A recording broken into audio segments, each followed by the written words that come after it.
ጉር ተመልከቱ ማለት ነው። ቡናው በፊት ቁርሱ በኋላ የሚባለው እንግዲህ አብርሽና የሩታ ታሪክ ነው ማለት ነው። ቤተሰብ ታያቅ ፍቅራቸውን በደንብ አጣጣሙ፣ ላይፋቸውን የልዩነታቸውን ላይፍ ስታይላቸውን አወጡ። አሁንም ወደ ውስጥ ቤቢ ያለ ትትለው ዳርዳር እያለ ሆረጠጠ ወደ ቡታጅራ ማለት ነው። በዛው ይቀራል ማለት ነው።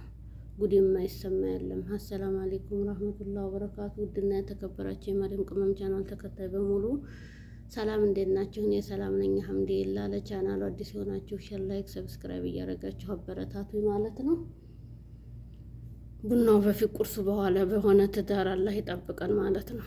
በጣም መጥፎ በሆነበት ጊዜ ሀገራችን እኔ ወዴት እየሄደች እንደሆነ ሊገባኝ አልቻለም ማለት ነው። እስቲ ተመልከቱ። ቤተሰብ ታያቅ ምን ታይቅ ላይፋቸውን 4 አመት 3 አመት ሆናቸው በአንድ ላይፋቸውን ያወጡ ሰነበቱ። አሁን ደግሞ ሊመጣ ማለት ነው። አሁን ትቷት ወደ ቡታጀራ ትሄድ፣ እሷ ፍኝፍኙን እያለቀሰች ነው ማለት ነው። እንደዚህ አይነት ባህላችንም ወጉም አገሩም ባህሉም አይፈቅድማ።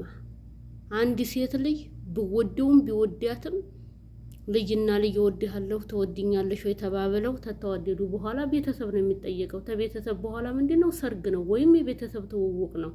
በባህላችን በምናውቀው በእኛ እድሜ እንኳን ማለት ነው።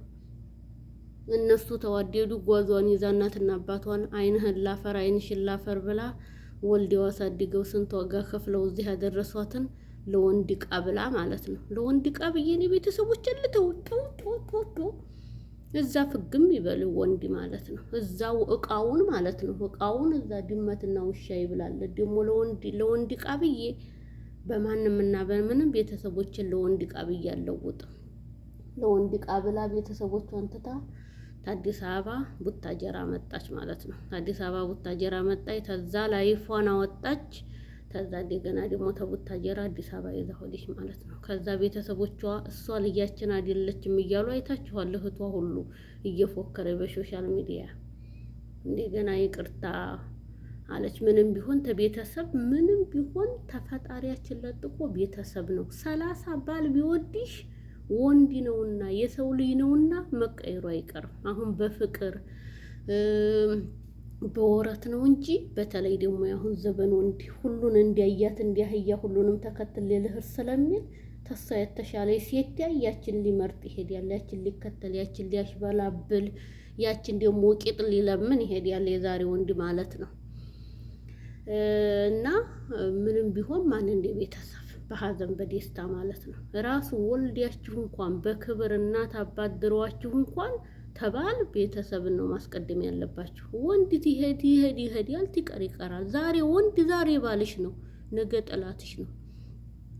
ወይ ይገልሻል ወይ ያስገድልሻል። ያው በሆነች ነገር ባልሽ ጋር ብትጣሊ ወይ ይገልሻል ወይ ያስገድልሻል። ቤተሰብ ግን ምን ቢመታሽ ምን ቢደበድብሽ ምን ቢያረግሽ ያው ቤተሰብ ነው። እጅ ገማይ ተብሎ ተቆርጦ ይጣላል እንዴ? አይጣልም። እና ለወንድ እያላችሁ ይደረሳል ክብር ሞገስ ሁሉ ነገር ደስታ ማረግ የሚኖራችሁ ማለት ነው። በቤተሰብ ተለምናችሁ ተተሄዱ ነው። ዝም ብላችሁ እንደ ደረባ ከብት ወንድ ተከትላችሁ አትሄዱ። እወደዋለሁ ይወደኛል፣ ሙቼ ነው የሚወደው ሙቼ ስራቶ ለዕለቱ ለስሜቱ ማብረጃ ነው እንጂ ወንድ ልጅ ማንንም የማይወድ ወንድና ውሻ ሆዱን ብቻ ነው የሚወደው። ኋላስ ያገኘውን ሴት ዘርሮ ላይፉን ማውጣት የቆመበትን ስሜቱን ማብረድ በቃ ሌላ ያቅም። ወንድ ልጅ እህቱ ብትሆን እናቱ ብትሆን ሚስት ብትሆን ልዩ ብትሆን ጣጣ ያለውም ወንድ ልጅ ማለት ነው። እና ወንድና ውሻ እንዲህ ነው ሆዱን ይወዳል ይባላል። እንደውም በሀገራችን ደንብ ማለት ነው። ስለዚህ ሴቶች እናንተ ብልጥ ሁኑ፣ ዝም ብላችሁ አትንዘላዘሉ። ደግሞ ወንድ ልጅን የኔ አባት እያላችሁ አትጥሩ። አባት ሌላ ነው፣ ወንድ ሌላ ነው። አባት ሌላ ነው፣ ባል ሌላ ነው። ባልና ወላጆች ማለት የኮፍያና የካልሲ ያህል ርቀት አላቸው። የኮፍያና የካልሲ ያህል ርቀት አላቸው። የባልም ሞጋለ፣ የአባትም ሞጋለ፣ የወንድምም ሞጋለ፣ የእህትም ሞጋለ፣ የእናትም ሞጋለ፣ የባልም ሞጋለ። ያው አሁን ትቷት ትሄድ ታለቅሳለች። አሁን እሱ እዛ ቡታጀራ እንግዲህ ወይ ፍቅር ጋር ወይ ሌላቱን ደግሞ ሰሞኑን እያሽኮለኮለ ይጠብቃል ማለት ነው። እሷ ግን የእሱን ልጅ በሆዷ ጥንሱን ተሸክማ ቁጭ ትላለች ማለት ነው። ሴት ይሄ ዝህን ያህል ነው። አንዴ አግኝቶሽ እስተሚሸናብሽ ይቸኩላል። ተሸናብሽ በኋላ ያ ጥንስ ይመጣል። እዛው አንቺ ሀማም ለሀማም ሽንት ቤት ለሽንት ቤት ሰባት እያልሽ ወደ ላይ እያስመለሽ እየተግማማሽ ታልጋ ሽንት ቤት ተሽንት ቤት አልጋ ትተኛለሽ። ጠጉር አይበጠር፣ ሰውነት አይጠበቅ። ወንድ ልጅ ይሄዳል ሌላቱ ጡቷ ጉጭ ጉጭ ያለውን ቂጧን ጃባ ክንጃለህ የሚለውን ትኸድ ሽንጧ ሎጋ የሆነውን ጠጉሯ ዞማ የሆነውን ይሄዳል ሌላቱ ዘንድ ማለት ነው። ሀላስ አገኘሽ ላይፉን ሸናብሽ አስረገዘሽ በቃ ኪዲያ። ስለዚህ ለራሳችሁ ብልጥ ሁኑ፣ ለራሳችሁ ውቁ። ዝም ብላችሁ ዘልዛላት ሁኑ ሴቶች። ወንድ ይወደኛል፣ ወንድ አይወድም ሴትን እንዳጠቅሞ ነው። ወንድና ውሻ ሆዱን ይወዳል፣ ወንድም ሆዱን ይወዳል፣ ጥቅም ይወዳል። በቃ ራሳችሁን አሳልፋችሁ ለወንድ ልጅ አትስጡ። ቤተሰብን አታሰድቡ።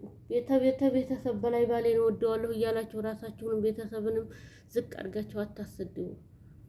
ለዛሬ የነበረን ቪዲዮ ይሄን ይመስላል። በቀጣይ እስከምንገናኝ ሰላም አለይኩም ወራህመቱላሂ ወበረካቱ። ቪዲዮውን ተወደዳችሁ ሼር፣ ላይክ፣ ሰብስክራይብ እያደረጋችሁ አበረታቱኝ። ሀባይብ ገልቤ እውነት የሚናገር መሽማ አታበረታቱ። ደፈርኳት፣ ህጓን ወሰርኳት፣ ህግ አላት፣ ህግ የላትም፣ እርጉዝ ናት፣ እርጉዝ አይደለችም እያሉ የሚንቦረጫጨቁትና የምታዩት እናንተ እውነት የሚናገር አታውም። ቢሆንም ተመልከቱት። ትምህርቱ ይጠቅማል እንጂ አይጎዳም ትምህርት ማለት ነው። እና ቀጣይ ቪዲዮ ውስጥ የምንገናኝ ቻው፣ ደህና ሁኑ።